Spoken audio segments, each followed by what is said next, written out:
Hey y'all, Uncle Jimmy here. When you speak for yourself, you're forced to think for yourself. And when you think for yourself, the sports world looks different.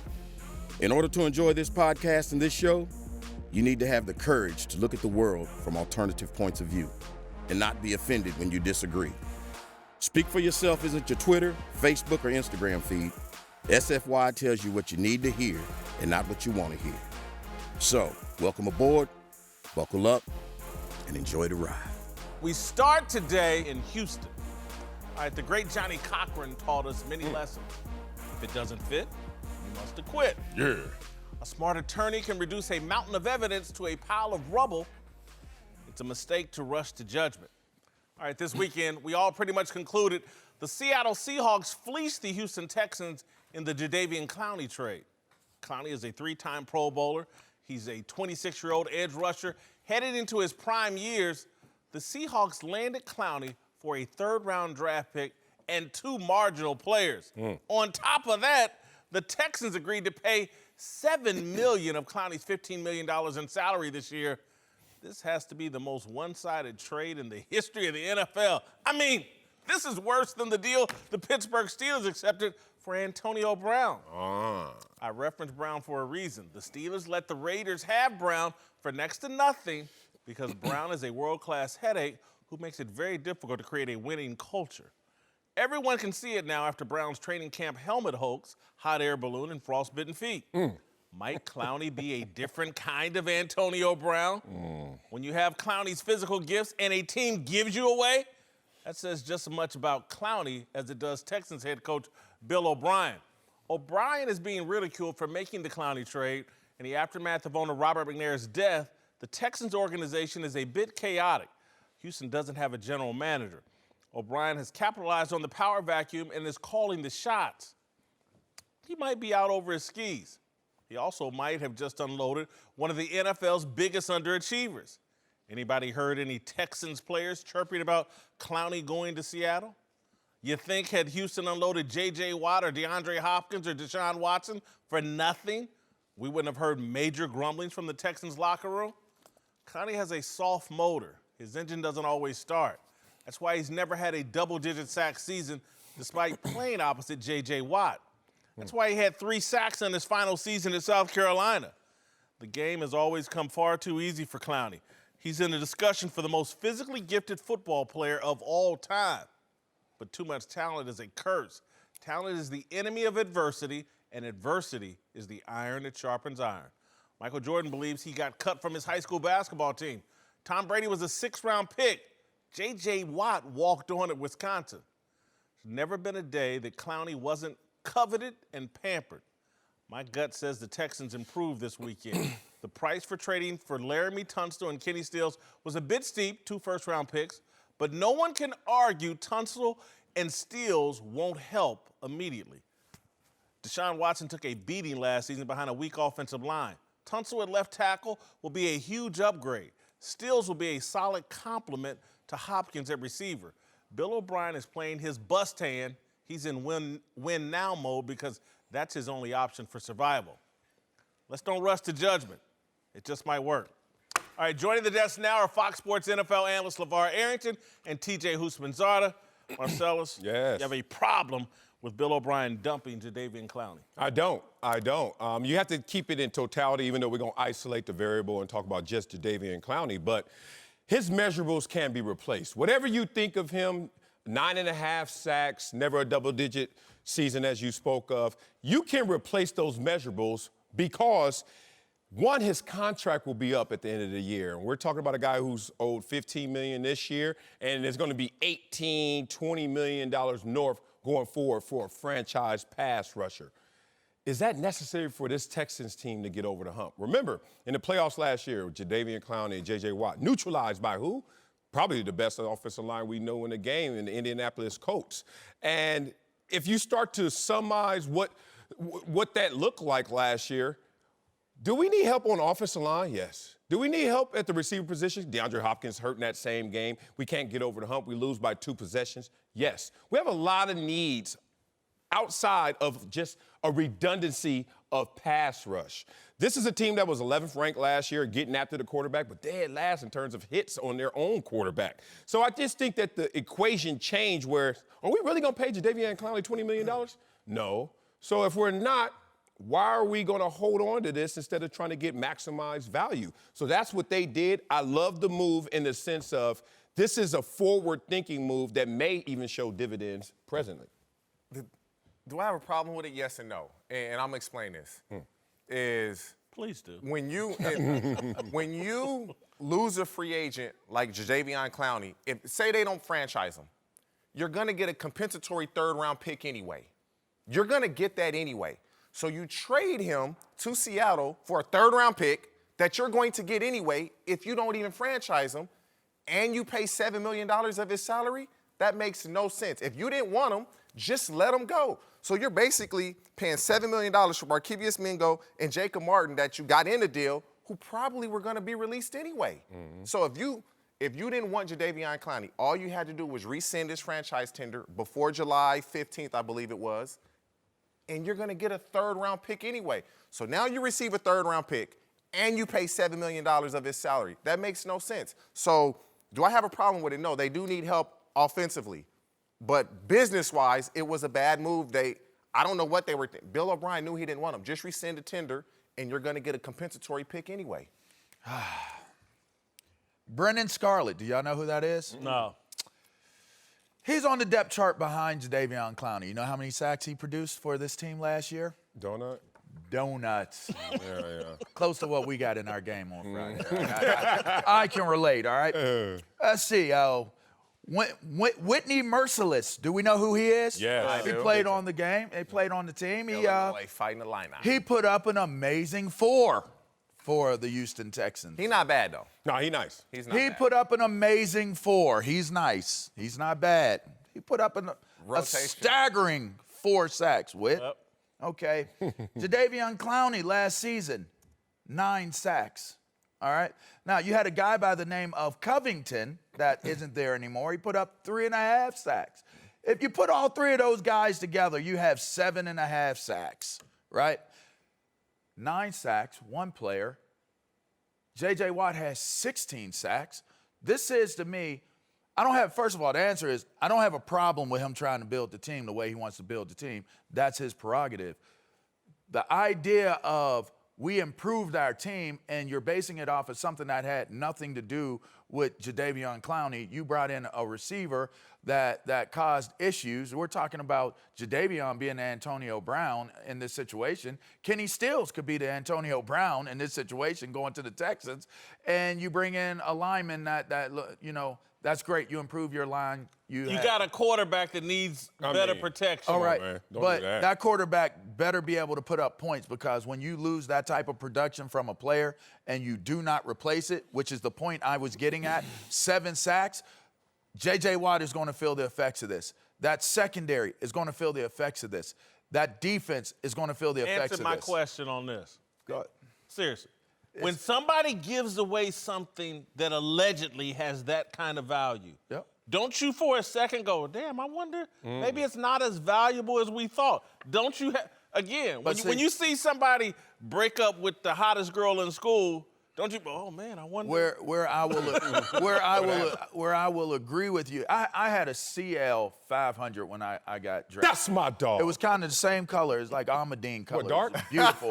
peanut butter. You talking about this? Your suit. Dang, It's bro. just black. Yeah, I can dig it. You had a black I was talking about the suit. Oh, okay. Yeah, and it always had to go into the shop. Always. But I liked the car so much that I kept dealing with it. That's When your I got, mistake. when I, well, hold on. the money. When I got to the point of where I realized that this car was basically like a lemon, I got rid of it. But when I got rid of it, I replaced it. I didn't just get rid of it and just didn't have a car. I got rid of the car and I replaced it.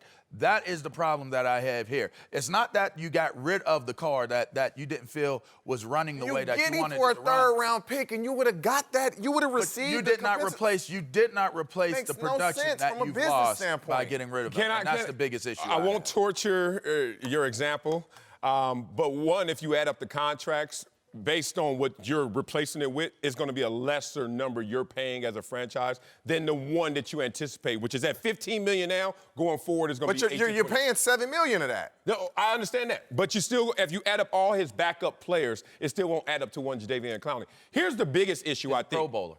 3-time Pro Bowler. Respect. Here's the biggest issue. Allegedly.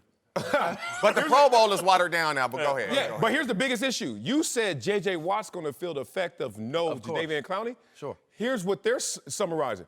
Why didn't Jadeveon Clowney feel the positive effects of a J.J. Watt? And trust me, you've been here and I've been here. When there was a Bruce Smith on the other side, when there was a Darryl Talley, Cornelius Bennett, whoever you want to name, when there was some legit dudes on a Bryce Pop, when they were on Bryce that side, Pop.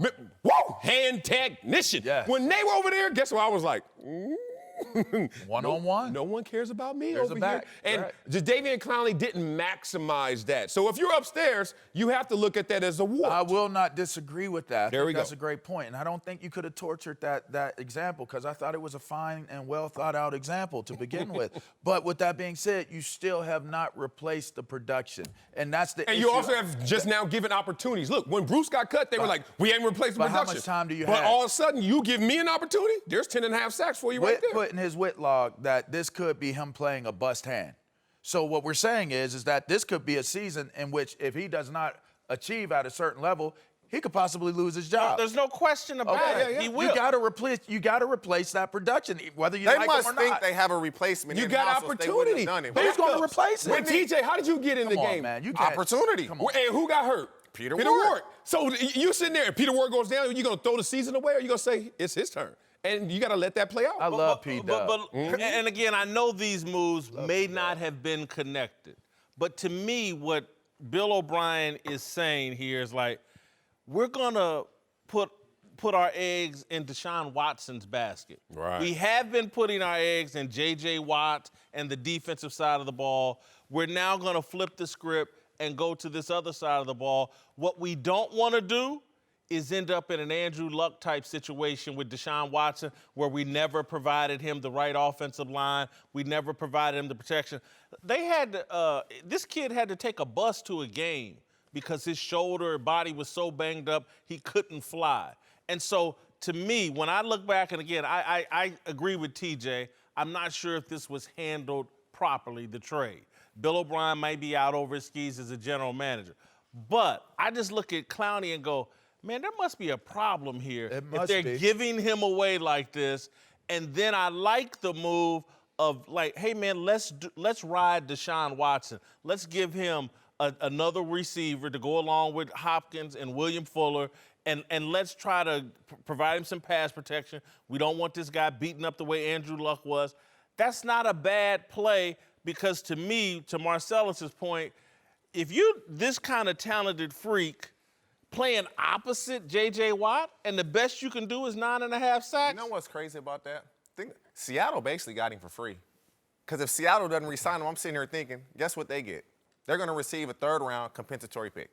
Mm-hmm. That's what Seattle will get now if they don't re-sign him. So they're basically paying $9 million. Hopefully he can give them production. I don't have a problem with the reasoning. I have a problem with replacing the production. And again, if you're looking at your defense, I want my offense to have every opportunity to be successful. No problem there. That will happen. But if you do not, whether you guys respect the 9 sacks or not, the guy made a difference as a player on that defensive unit and on that defensive front. If you're not replacing, that is one of the most prime positions. That is high-end real estate to be a But it's defensive redundancy. end. That redundancy at the position versus what is going to be the best way to focus our efforts and our resources to get over this hump. Their hump wasn't the fact that they didn't have enough defensive production or pass rush. The fact is they couldn't protect their own passer. They lost by 2 possessions to a Colts team that had the best offensive line. But you might have been closer having him on your defensive line. You may slide back a little bit not having him. And believe you me, that may not necessarily be based off of just a statistical stat line on the guy that they just got rid of. I would agree. I'm not going with stats. I'm going with the fact they just gave up one of the most talented players to ever hit the NFL. To me, they just sold Seattle a lemon. And look, Seattle won't complain about buying that lemon because they bought it cheap. But I think they bought a lemon. Football season is coming up quick, and DraftKings, the leader in one-day fantasy football, is celebrating with huge Week 1 contests. It all starts when Chicago and Green Bay kick off the season with a Thursday night single-game showdown contest and $2.5 million in total prizes up for grabs. New users who sign up today on DraftKings using code SPEAK will receive a free shot at the $1 million top prize. Nothing adds to the excitement of watching the game quite like having a shot at a $1 million payday. Draft your single game showdown lineup and feel the sweat like never before. It's simple. Just draft 6 players from the season opener, stay under the salary cap, and see how your team stacks up against the competition. But you don't have to wait until Week 1 to get in on the action. Right now, all users can get a deposit bonus up to $500. Download the DraftKings app now to get in on the action. For a limited time, both new and existing users can get a deposit bonus up to $500. And as an extra special Week 1 bonus, new users can put in my code SPEAK to receive a free shot at $1 million with your first deposit. Don't forget the code SPEAK for your free shot at $1 million, only at DraftKings. Make it rain. Minimum $5 deposit required. Deposit bonus requires a 25 times playthrough. Eligibility restrictions apply. See DraftKings.com for details. Time now for a big story. Let's move to Miami, where the Dolphins made some big moves this weekend, trading offensive lineman Laramie Tunsil and wide receiver Kenny Stills to the Texans for a boatload of picks. The move only increased suspicions that the team has already given up on the 2019 season. And Idea head coach Brian Flores forcefully denied. This game means a lot to me, so I wouldn't disrespect the game with that. So, and that's, again, no, we're not. We're going to try to win every game. All right, Brian Flores says they're not tanking. I believe him. I think they're rebuilding. Yeah, I mean, this whole tanking notion needs to just stop in terms of what that literally means from upstairs in terms of team construction. We're going to put our worst team out there. And in terms of game plan, we're actually going to try and lose. That has never happened. Despite being on a team or two that has had a record as looked at as tanking. I've been on the 4-12 team. I've been on the 5-11 team. You can say rebuilding. You can say tanking. I'm going to tell you both. You're wrong. We tried damn hard every single week and got smoked every single week because I think there's this perception that you lose all your games at once. No. Every single week you rinse and repeat and reset and try. I was on a 4-0 team that finished 5-11. You know, people were saying, me too. oh, y'all tanking. Oh, y'all giving up. Y'all looking at the draft. No, we ain't. We getting smoked, man. It just happens. So you think a first-year black head coach thinks he has enough equity with anybody, forget his owner, just public perception and fan base, that I'm just going to mail one in. What happened to Steve Wilkes out there in Arizona? You can't mail a year in the NFL and expect things to be the same. So no way are they tanking. I truly believe them. Yeah, I believe him as well. Nobody goes into it and says, oh, we're just going to lose games so we can hopefully draft Tua from Alabama. Now, they don't have critical players at critical positions, and that's going to be a problem. So it's going to look like they're tanking. Yeah. Everybody in the NFL can play. There's not just terrible players. But at critical positions, if you don't have those players, it sure will come off as if we are tanking. Left tackle, gone. Kenny Stills, for whatever you want to say, he can play. He's gone. Quarterback, you got Fitzpatrick, who's not going to move. You got Josh Rosen, who doesn't want to run.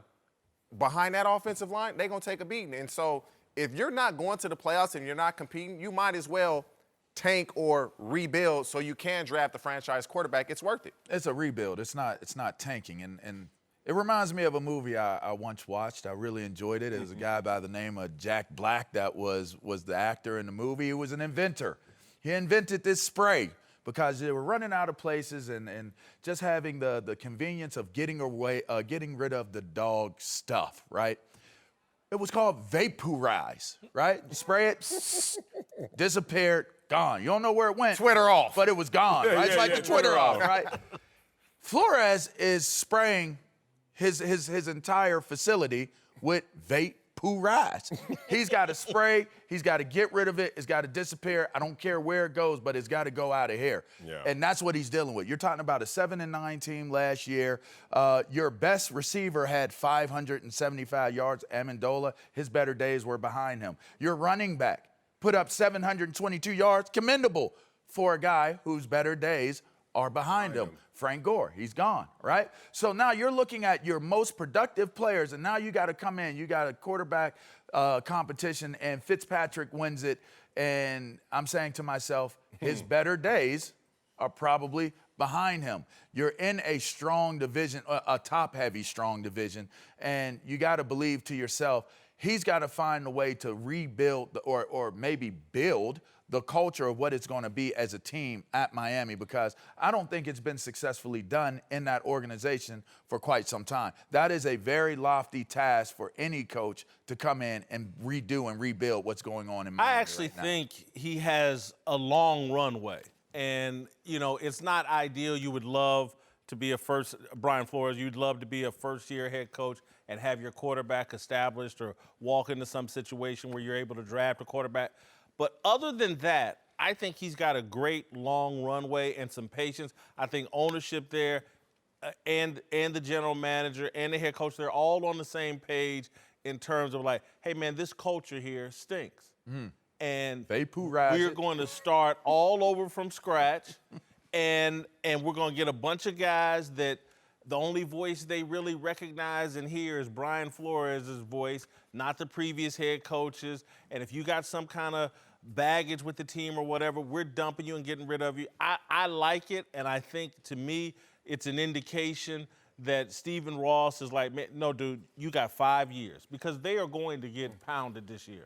I love your sentiment, but look, nobody's walking up to me saying you got 5 years and I'm believing them. Even if they're being sincere, I'm not believing that. Hugh Jackson thought he had more than what he had in Cleveland. Yeah, everybody does, because when you're 0-0, I can say anything. It's when we are 2-14. What you saying is, so I respect that. But I retired 15 years ago from the NFL. This team has won one division since I retired. In 15 years, won 3 winning records. So when you talk about tanking, compared to what? Like, if they go out there in full fight, full effort, and it's not So working. what they've been doing the last 15 years. 15 years of tanking, y'all. So that's why the narrative is lost on me. Compare me by my own standards. The distance traveled for this team. They don't go that far, even when they're in full effort, for y'all to sit here and undermine them now. There you go. I'm going to go back, and TJ, you played in this organization. Sometimes you find the right ownership, and they'll give you the longest leash possible. Marvin Lewis, what was it, 16 straight years? In Cincinnati, never won a playoff game. And to me, I'm a Marvin Lewis fan. I think he's a tremendous head coach, and what he did in Cincinnati, he deserved all 16 of those years. A lot of people disagree with me on that. But again, I think Brian Flores is potentially in a situation like that where this ownership group is going to be very patient with him. I think they believe that just allowing this to go on, what they're doing right now, you have to give the guy a long runway. And I think the position Stephen Ross is in, politically or perception-wise, means that Brian Flores is going to get... I don't know. The Tony Dungy situation in Tampa, there's some details that are obviously different, but you're not always promised to finish the deal. Like, you can come cleanse the culture, can get up. Look, Mark Jackson in Golden State, come clean it up, come fix it. He was ahead of the curve in terms of these guys, Steph and Clay, are next, and everybody laughed at him. He did all that work. Did he get to finish the deal? So and that's the thing about it. And you're talking about competitive coaches. So if Flores is competitive, if he can show that that team can be competitive, that's the difference. Even though Marvin didn't get those wins in the playoffs or get those wins in later on in the playoffs, get to the Super Bowl, he was competitive, and that's a blood. He didn't win any in the playoffs. And that's a blood. that's a blood. Where your donut at? Remember that donut? Marvin Lewis in the playoffs. Hey, Marvin, I tried. I love Marvin Lewis. Have we missed anything? Yeah, man. Let's stay with the Dolphins. We all know Kenny Stills hasn't been afraid to speak his mind. He was openly against Jay-Z's deal with the NFL and spoke out against Dolphins owner Stephen Ross for his relationship with President Trump. Well, now that Kenny has been traded to the Texans, people are speculating that the reason behind it was because of his feuds with Ross and Jay-Z. Even our guy Clarence Hill tweeted out, quote, "Man, you knew Kenny Stills was gone as soon as they played Jay-Z at practice." I want to ask you guys, do you think Stills' feud with Ross and Jay-Z actually played a role in him being traded? I think at least 25%. Okay. Of the What? reason would have to be the feud. You said 125% or you said 25%? I didn't hear you clear. Go ahead. My earpiece is right here. Go ahead. Look, you lose all your human capital. And don't forget, no matter what your title is, you're still a human at the end of the day. You lose all your human capital when you make your greatest criticism in your worst year. I'm not even going to talk about the authority figure that Stephen Ross is in terms of being your owner and one who cuts your check. When you come out with your biggest, baddest, and you gave your worst performance in production, it's a wrap. So I knew he was smoked because I played for the Dallas Cowboys. When Antonio Bryant got into a fight with Bill Parcells. Threw his jersey at his face. I heard that in Cincinnati. I'm like, huh? How about this? I saw that. He gave him a two-piece with a biscuit, Bill Parcells. And we were like, he gone. And he didn't get cut. But Bill Parcells, being who he is, did it differently. Till week 6. And then you just hear the tumbleweeds, hear the whistling. Bah! Get up out of here. Out of thin air. Just, you got to go. But it was written as soon as that moment occurred. So same thing here.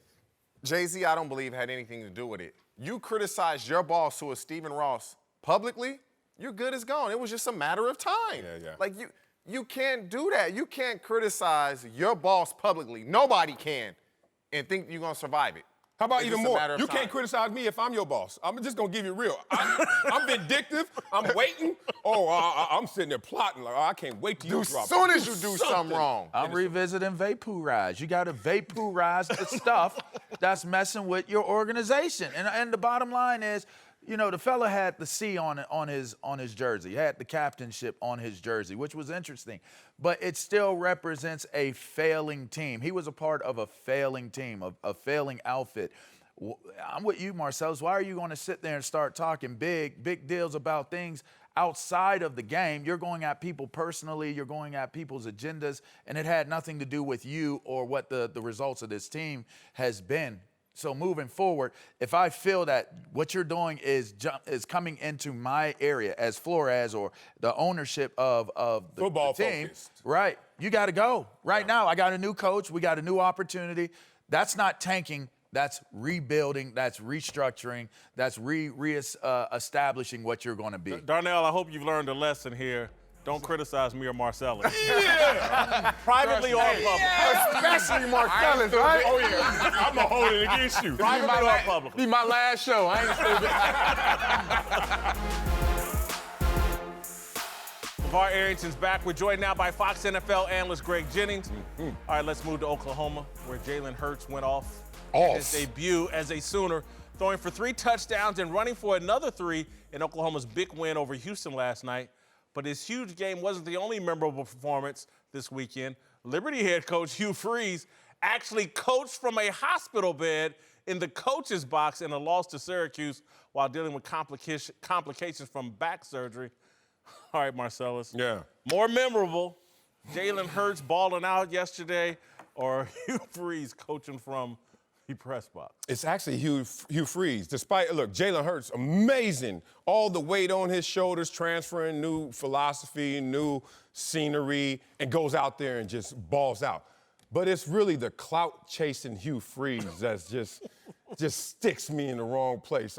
One, it just totally undermines and derails the next man up mentality that we're taught in football. Look, how many times have I seen Carson Wentz go down? Guess what? Next man up, Nick Foles. They won a Super Bowl. Drew Bledsoe goes down. Next man up, Tom Brady. They win a Super Bowl. You can win a Super Bowl with a next man up mentality, but you can't win one game, coach. Where's your assistant head coach? You know why? Because you're clout chasing. There you go, right there. Because y'all playing Syracuse and you want to get your shine on. Did they even score at LeVar? Where's the donut again? Yeah, right. Yeah. Another donut. Yeah, and right there. you gonna mail in a loss like this, coach. Because when you're present, more variables are at play than just your physical presence. Sure. It's your tone, your emotion, the fact that you trust in this system, you trust in the next man up. So I know this was like a feel-good story. He'll heal. But you know what? When he get out the hospital, somebody need to check him. Stop clout chasing, coach, and pass the buck. You just shed a little light on a different perspective on that for me. But for me, it was Jalen Hurts. what he was able to do, you mentioned it, new scenery. Everyone's talking about Justin Fields and Ohio State and all these other quarterbacks outside of even Tua in Alabama. What he was able to come out and do was just flat out impressive. Yeah. Not running the football, which is what we've known him to be, a running quarterback, but he came out throwing the football accurately, looking down the field to make guys make plays in the passing game. I was thoroughly impressed, more even with his post-game conference, how almost stoic he was, where he was being asked, what about your performance? You know what? We got to be better. I got to be better. He understands. He brings a level of leadership to this Oklahoma team that is going to be impressive to watch all year. Yeah, I'm with you, G. And listen, here's the thing, right? At the end of the day, football has always been referred to me as a child's game that if you're good enough to play it really well, you get a king's ransom at the end of the day. If you're not in good enough health and good enough shape to perform your duties, get better. Get healthy. And you hate to say it, but sometimes you got to say it's just the game. And your health brings it into that category. It's just the game.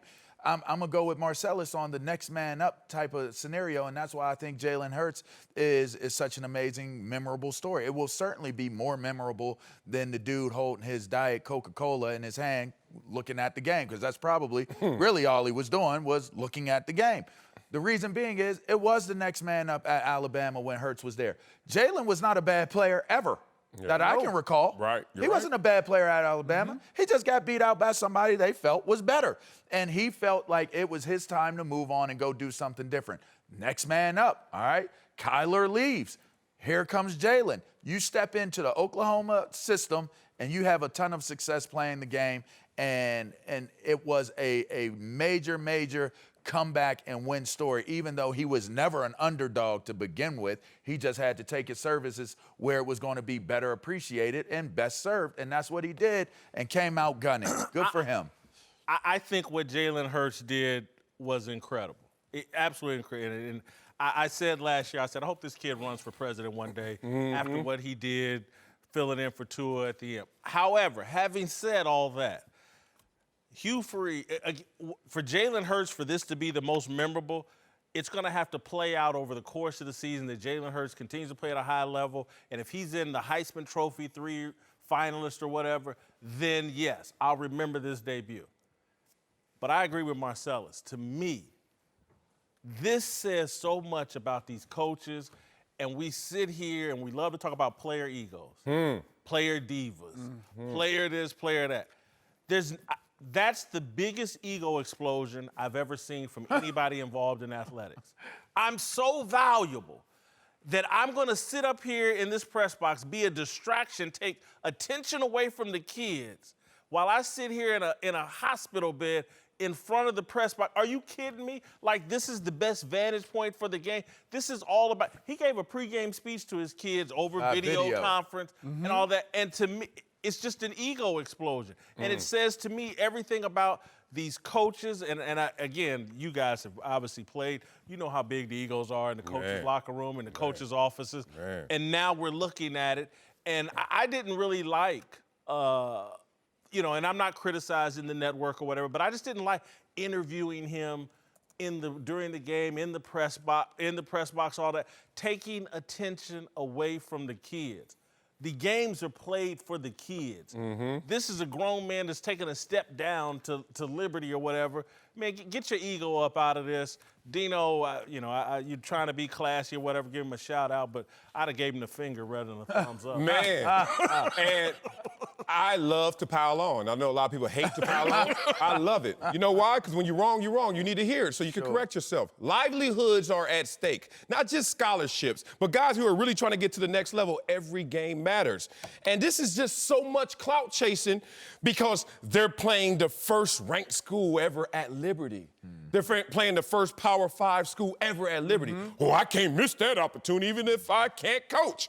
You know why CEOs fly across the country just to shake a hand and make a deal? Tell us why. Because they know you just can't email some things. You can't just text in some things. You just can't call this one in. It could get lost in translation. It could get lost in translation and effectiveness of communication. Indeed. So I gotta look you eye to eye to get this point across. And my coach is up there doing interviews, On the smiling, video. while we getting tapped. We getting smoked, and he up there smiling, talking about I'll be back. You can stay up there, coach, if it's really like that. Yeah, the reason why I didn't like that, and you guys are alluding to it, because if this were a player, Man, dead. if this were a player, Rampart. I'm gonna just tell you what it is. We see it all the time from players. They'll be in a mink coat, Oh, and my just God. dressed to the nines on the sidelines. But this is 10 times worse. this is 10 times worse. This is the head of your football team. Like, program, you can't do this. No. You're coming into it wounded. Think about that. That's the message You're to your coming kids. into the game wounded. Like, you ain't never saw no warrior movie where the wounded warrior that's leading the rest of the army is laying in a hospital bed. Wait, I originally remember the Titans, but you know, I don't All right. Before we go, Come on, man. I was a player. I like to celebrate the college football transfer portal. I'll admit the transfer craze initially annoyed me, especially this past offseason when my Ball State Cardinals lost their starting quarterback and running back to Power 5 schools. But this weekend, I jumped on board. Jalen Hurts sitting behind Tua at Alabama would be an absolute crime, and so would Jacob Eason and Justin Fields sitting behind Jake Fromm at Georgia. Hurts wasn't the only transfer quarterback to light it up this weekend. The two guys who bolted Georgia had terrific debuts. Eason started for the University of Washington. He completed 27 of 36 passes for 349 yards and 4 touchdowns against Colin Cowherd's Eastern Washington squad. Fields won the starting job at The Ohio State University. He opened his OSU career by completing 18 of 25 passes for 234 yards and 4 TDs against Florida Atlantic. He rushed for 61 yards and another score. Who knows what's going to happen the rest of the year? Hurts, Eason, and Fields will all face much different competition as they climb into the rest of this season. But college football is better, more enjoyable with them on the field leading teams. The transfer portal and transfer craze are major headaches for college coaches. Keeps a coach in a constant state of recruiting to retain the players already on your roster, and looking around the country for opportunities to pluck someone else's frustrated but talented backup. As a fan and former college football player, I don't care about those headaches. Players as talented as Hurts, Eason, and Fields have every right to chase their NFL dreams from the starting lineup. The old standards of loyalty no longer apply because professional football now offers the possibility of generational wealth. Transferring is risky, but it's also smart business. Yeah, not all the high-profile quarterback transfers worked out. Tate Martell left Ohio State, and he's now a receiver at Miami. Hunter Johnson bolted Clemson and is splitting time at Northwestern. My Ball State transfers?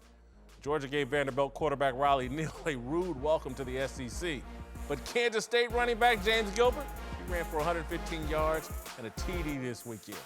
All right, more Speak for Yourself after this. LeVar Arrington's back with us. Time now for Darnell's question of the day. Take it away. Yes, sir. Let's move on to one of my favorite events, Taco Tuesday. Taco! Yes, sir. Tuesday! Which might actually end up in LeBron James' control, with the Lakers star reportedly applying to trademark the phrase for use on social media, as well as a show with that name. We know from LeBron's IG that he loves his Taco Tuesdays. If you haven't heard him yet, check this out. Y'all know what today is. Today is Taco Tuesday. Taco Tuesday. You know what today is. Taco Tuesday. Taco Tuesday. Now, guys, we know people have been using this phrase since before LeBron was even born. So is this a bad look for him to try and trademark it? You know what today is. Make money Monday. I agree. It's just, That's why it's a great look. Right. Like, get your money. they not giving him this trademark. Now, that's a different conversation. But is it a bad look to attempt it? No, it's not. How you gonna own Taco Tuesday? It's a bad look for whoever starts saying it. I'm gonna tell you how. I'm gonna tell you how. There was a time when Pat Riley and the Los Angeles Lakers won their 3 championships, And then Pat Riley was sitting there saying, three-peat. And people, how you gonna own three-peat? And he did. Because that wasn't some popular. I don't give a damn how popular it is. It's about monetization. It's about getting value. One thing about people, especially our people, is we love to create something and then get mad when someone monetizes it and takes it and gets tremendous value. So why not materialize something that is already out there, but since you're a brand yourself, you can try and capitalize on it. Marcellus, the internet would melt if somebody white tried to take something black and get a trademark on it and say, now I own this. Right. Taco Tuesday and all this, that ain't us. That ain't the trademark. Again, so you can't even spell it. Anybody would know. We're not spelling that part. What? Anybody would have. We're not spelling it. If somebody was trying to, if somebody white would, I'm having Soul Food Saturday. Soul Food Saturday. Stop. If somebody, I don't know what noise that would make. If somebody white was, the internet would shut down and melt. That is true, though, Marcellus. Soul Food Saturday, sponsored by. We in deep waters, even though it feels light. I just want to look. When they feel that this is some appropriation, I will respect that fully. I have not heard that If yet. you think everybody Latino is good with No, don't do that to LeBron. The theatrics is not what he's trying to get. That's messed up. The theatrics is not what he's trying to get trademarked and copywritten. He's trying to say Taco Tuesday, which is... Who came up with tacos? Us or them? Them. But you know what? I have heard, I don't know, I don't even want to go on record saying this, but I heard that we made up burritos and they was like, we don't do burritos down here. I heard that living in LA for a long time. I don't know. But if they got a problem with it, I'm out. But the process of trademarking that, I think that will come out in discovery. We'll see. It's a great business move if he can get it, but the rest of it, I'm gonna just leave that to what I think you did very well with your presentation of it. I thought your rebuttal was quite impressive. Oh, you gonna walk the fence? Yeah, he's trying to stay clean. I'm walking the fence. Hey, listen, I'll give you a great example. I work with a lot of young men. All right, I came up with a term. You're a prospect only. No, prospects only. If you ain't really about what you trying to be about, don't come my way. Come to find out, prospects only was available. Can you imagine that? I own the rights to prospects only. So I can use prospects only on the internet. I can use it on apparel. I own the rights to that. Are you just promoting your business? Or No. Hey, he's trying to get value. The point is if you have the ability to build your portfolio, especially on something that's already on the backs of somebody else's. I mean, look, that's if America. Tom Brady had Soul Food Saturday, would there be a problem? It's America. If people are willing to invest in that and go to it, I would want to see what Soul Food Saturdays with Tom Brady would look like. If Tom Brady had Soul What does that Food look Saturday like? and was on Twitter, Twitter. Yeah. Twitter be tripping. Hold on, now we're using Twitters are measurable, and you're the one that always says, why y'all listening to Tom Twitter? Brady did it and it was done in the way that he consumes food, it's done in a different way. What, Martha Stewart does it, right? There's other people. Paula Dean does it. And so we heard Cat Williams. Get your pork chops. Yeah, there we go. Get them cats their pork chops. Yeah, right? Yeah. It is what it is. So Tom Brady with a big pot of greens. And organic, but it would have to be organic greens. Him and Giselle on the internet. Oh, this is so good, it doesn't, girl. You don't. Big Mama, what you doing in there? Sweetwater cornbread. I mean, come on now. This is a bad look. On Speak for Yourself, we both can be right. It's smart to monetize something if there is a resistance to it. I think the closest example we really have is the name of the Washington Redskins, where that has been living for a while, and all of a sudden, so there's pushback to the point where now you need to revisit that. Yep. If this, I haven't heard pushback yet, and I do follow people that are Latino who also retweet it. When I see the collective pushback, I'm with you, Whitlock. Okay, but I'm with you. Honestly, my point as it relates to that is more comedic than real. Yeah. And so pushback with a taco, he can do it, blah, blah, blah. Okay. But the only thing what I really don't like, what bothers me about this, it's just like, this is what I say about social media. It's all fake. It's not authentic. This is a business move, not LeBron having fun and just sharing a fun moment with people. It's a business move. So authenticity undermines getting paid? Like, you can't be real and get paid? Well, again, I just think people Yes, you can. point to it as, oh, look at how fun LeBron is. No, he's thinking of a way to monetize. That's messed up. everything. That's an unintended it's brand consequence. building. It's brand Hold building. on, mister. But what's wrong with that? What's wrong with that? You, every time I hear you, next. T-shirts. What happened if somebody finally say, I got some money for this next and T-shirts? What you gonna say? No, I'm being authentic, y'all. I'm keeping it real. I don't want the money. Or you gonna say, oh, You gonna I'm be on to hurt. something here. You gonna be hurt What you if gonna you do see with- if you I'm see gonna take Skip the money. say, I'm wearing the shirt. What you gonna do? I'm gonna take the money. Damn right. Damn right. Damn right. My advice to LeBron would be start Soul Food Saturday, something that is ours. It's Rather already been Hey, I done. got Blaze Pizza. What is that, bad for Italians? Soul food tacos. TJ Houshmandzadeh and LeVar Arrington are back. Let's move to Dallas, where reportedly the Cowboys held more negotiations with Ezekiel Elliott over the weekend, which continued today. Meanwhile, the Chargers have taken a different approach with their star holdout, suspending contract talks with Melvin Gordon until the end of the season, saying Gordon can play under his current contract if he ever decides to show up.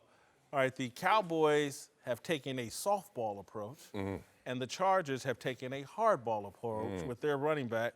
Whose strategy do you like better, Cowboys or Chargers? Look, I'm gonna ride the fence like my man LeVar Arrington. That's what I got to. I'm gonna rip my pants on this one, y'all.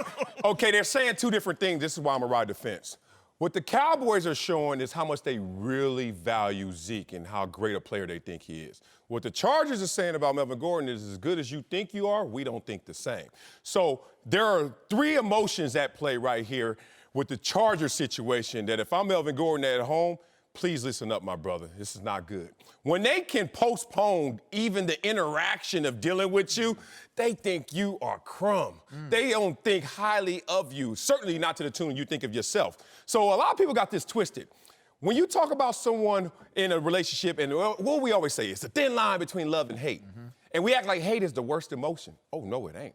Love is obviously the best. Hate is second. You know what's the worst? What's the worst? Apathy. Indifference. Yeah. When nobody responds to you, when they sit there and say, you been there before? Hey, me and my girl, we have an issue. You gotta care to hate 'em. Boy, you gotta care to hate them. We going at it. And you fire off them. Y'all been texting back and forth for 12 days. I hate you too. I love you too. I hate you too. Then you fire off one and you get silence. Ooh. Boom. You lost. It's over. She gone. You know what I'm saying? Melvin Gordon, when they say, we'll holler at you whenever, or unless it's on our terms, that's the worst situation. So, tough one I there. personally like the way the Cowboys are going about it.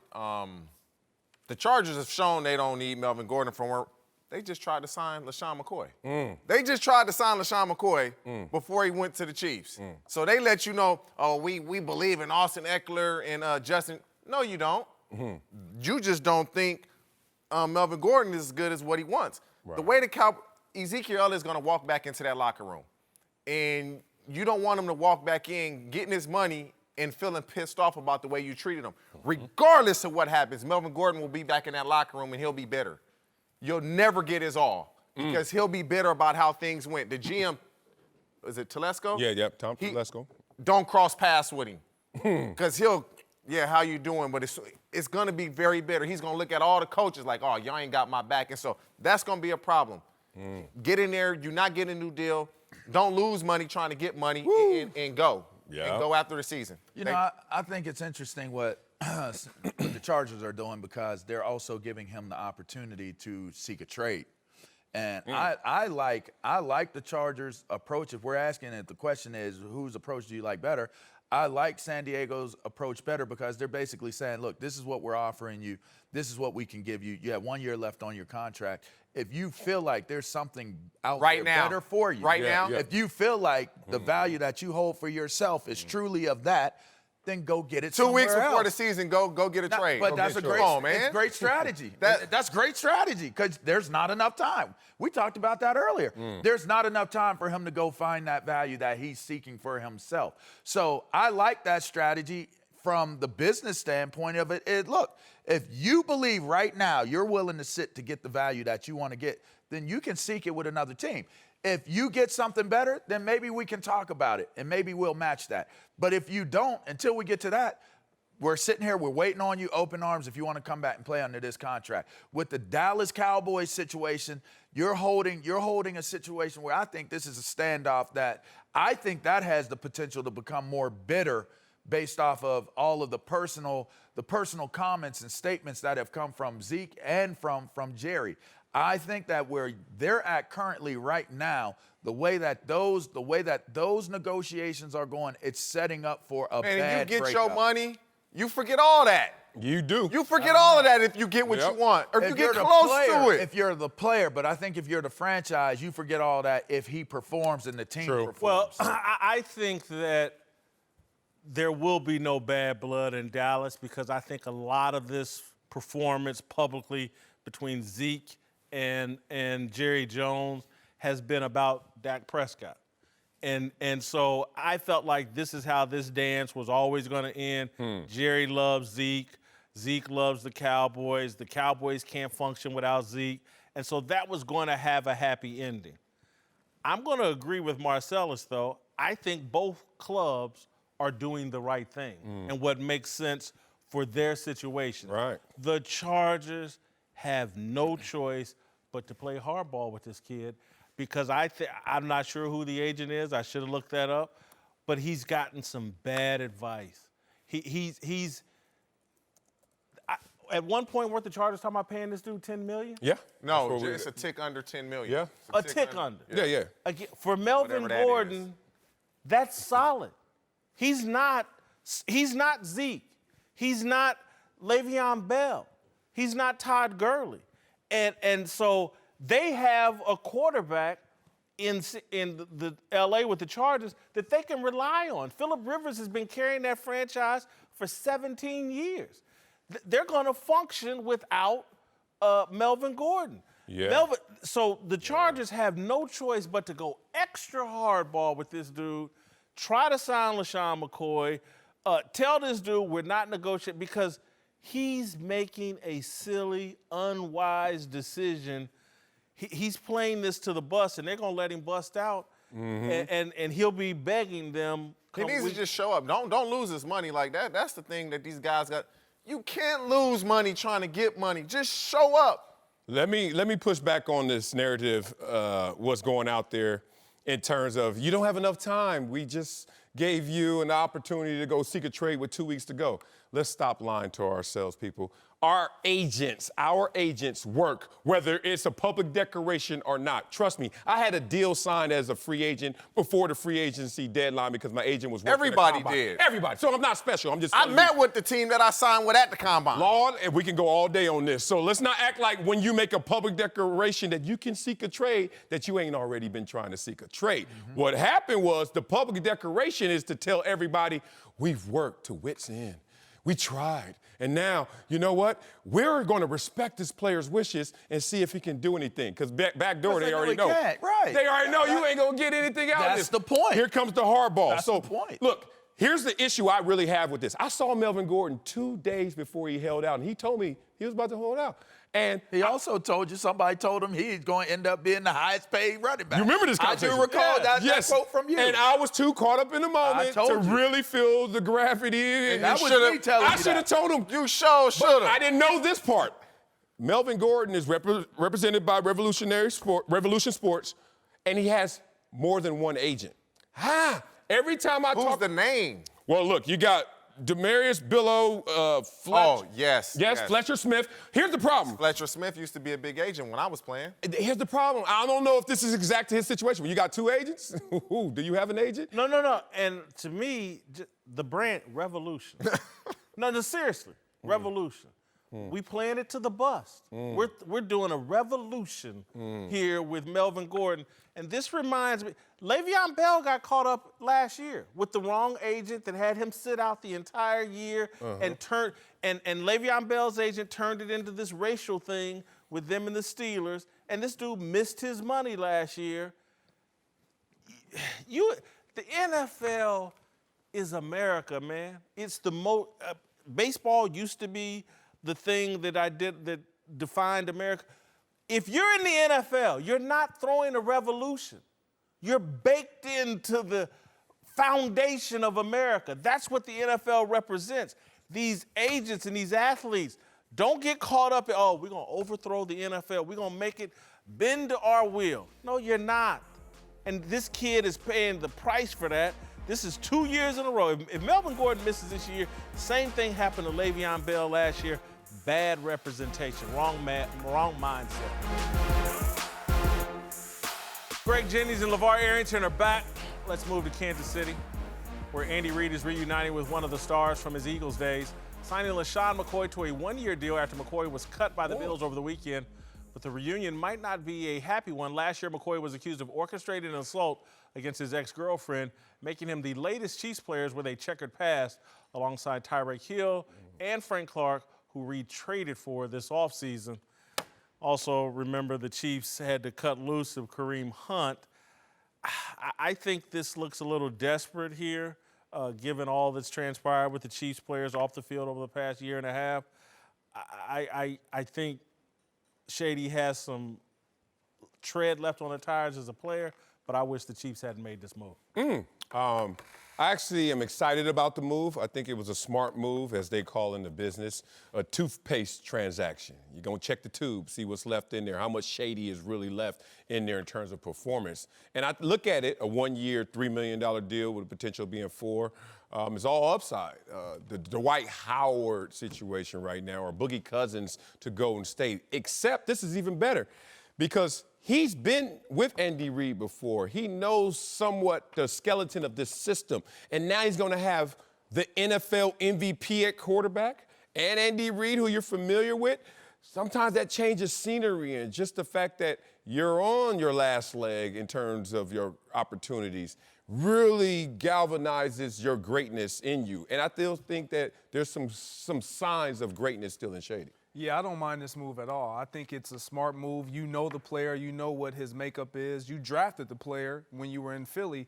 And so you couple him now with the young Patrick Mahomes. You put him in the backfield with the Damian Williams, two totally different style running backs. I like him coming out of the backfield, being able to be a threat in the passing game for Patrick Mahomes when he doesn't have those receivers running wide open as we saw last year. Again, he understands what Andy Reid is trying to do. He's been there before, and he, as you mentioned, he has tread. Hold on, LeVar. Before I want to throw this back at both of y'all. I think safety's on their heels because of Patrick Mahomes.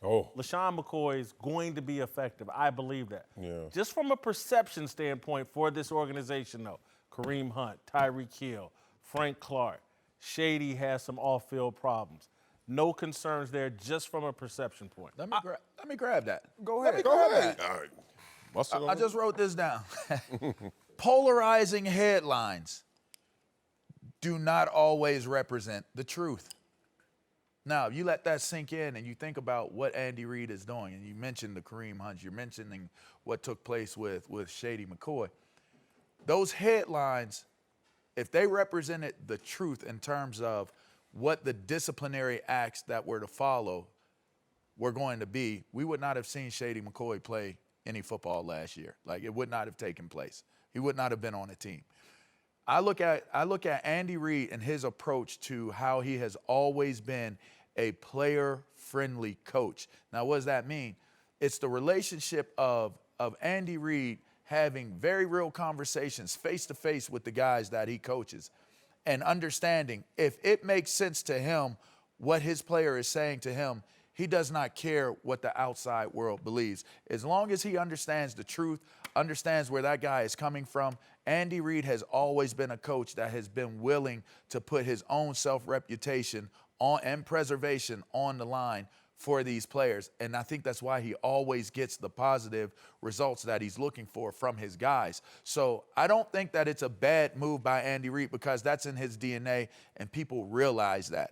And I think it's a low enough deal, it's a small enough, as Marcellus said, it's a toothpaste tube deal where if it doesn't work out, it doesn't really hurt you very bad and you move on from it. It does have more upside, and I don't think the optics of it is really too bad based upon Andy Reid's track record. Yes, interesting. Obviously, we all know about what's happening in Andy Reid's personal life and the death of his son, Garrett. When that is brought into the equation, you can understand a guy who is going to take the quote-unquote risk for second chances, whatever it may be. LeSean McCoy's situation is very difficult to read in terms of accusation versus what's really of guilt. That's a tough one. I mean, from our surface level, a lot of people have pushed back on this situation in part because of the character of the accuser, whatever that may be. So, are we going to now condemn the guy for something that may not be true in its totality? So then it becomes just what we are supposed to look at a lot of these players by is the production lens. If you can't discount them or exclude them because of off the field, then you got to look on the field. Is there enough for LeSean McCoy to be on your roster if you want to push the other stuff to the side because it's not conclusive for $3 million? Hell yes. It's just that simple. Only thing I'll add to that, and I agree, I want to add this about Andy Reid. I don't think enough is talked about. The guy has religious convictions, and he has the courage of those convictions. Having said that, and I respect that and support it, having said that, being in the Midwest throughout the 90s, 2000s, I saw Tom Osborne in Nebraska. He had the courage of his religious convictions to live it out, and then it all blew up in his face with Lawrence Phillips, and it was kind of downhill from there. So there is some risk there, and I just think I saw Marty Schottenheimer go down a path at the end of his time chasing a Super Bowl in Kansas City, and he brought in a lot of guys with questionable pasts, and it blew up in his face. So it's a tough deal. Uncle Jimmy's here. Help us talk about Jadeveon Clowney. Yup. Marcellus said some incredibly stupid things today. Oh, dang. Big dummy of the day is very easy. Go ahead. Not nearly as dumb as my nephew. What do you do? Marcellus, What do you say? is it Soul Food Saturday or Soul Food Sunday? Oh, you caught that too? Well, which one is it, Marcellus? One for Big Whitlock, both. Both. All weekend. Soul Food Friday. Yes. Soul Food Saturday. Siesta. Lord Sunday. Oh, don't do it. Soul Food September is what it is right now. All right, let's talk some Jadeveon Clowney. Big dog. Who was traded to the Seahawks this weekend. Clowney was one of the most hyped players ever coming out of college. Got him. All right, Marcellus, do you think he's ever going to live up to the hype? Will he do it in Seattle? I think he will. One, he's fully motivated to do it. It's a contract year. You're with Pete Carroll, who knows how to get the most out of you. And more importantly, this guy, in terms of sacks and tackle for losses, last 3 years, leading the league. So when you talk about what he's putting out there, in this situation, I think it's going to maximize versus what was in Houston. Uncle Jimmy? Nope. I don't think he's going to do it. I love the boy's name. Just hate the boy's game. Hey, boy, the boy got a good name. Jadeveon Clowney. That is not his name. Jadeveon. Yeah, Jadeveon. Jadeveon Clowney. I know the boy's people. The boy from down there in South Carolina, South Packy-Lacky. Yep. He good people. His family, Great people. they good people. They can tell you where all the good Popeyes is. Don't do that. just what they call good I used to people. work in Rock Hill, South Carolina, so I know the area quite well. Look here, man. Y'all asking whether or not how he gonna play in Seattle, right? Yeah. You know what his nickname is, right? His nickname is Doo-Doo. Is that So real? you know when he get there what he gonna play like. his nickname He is gonna play Doo-Doo. like Doo-Doo. Doo-doo for real? It is Doo-Doo. I got to Google that. Okay, put it like this, nephew. You said he got a soft motor. Yeah. Okay, one of my daddies told me, said, if he got a heart, he said he got a big heart, but he need a spark to make it start. You understand? In other words, he a big dog, but all he got is bark and no bite. He don't come out late at night. See, I went through this same thing with my fifth wife, Latrice. Latrice? Latrice, she called herself the Big Mama. Yeah. She too was from down there in Big Gamecock country. And I'm not gonna lie, I thought as well as everybody else, she could have been the new Big Mama. She fit all the expectations. She had the size, the build. She's 5'8", 270. The size. Look here, what I tell you, she could squeeze Crisco out of one, maple syrup out the other. She was heavily scouted by everybody. Hey, Uncle Jimmy moved up in the draft to get her, you heard me? Hey, bro, but the moment my mama walked in the house on Thanksgiving morning, she walked in the door and smelled them chitlins and said, oh, hell no. Big Snoop Dogg. Somebody can't clean chitlins. Oh, that's a violation. That is a violation. Felony, too. Mama went to the crock pot, looked at the greens, saw the little grit in the greens, looked in the trash, saw the Hellman's mayonnaise, and realized she used real mayonnaise for potato salad instead of Miracle Whip. Oh, nah. Man, I knew I wasted a draft pick. Bottom line, she just didn't live up to the hype, bro.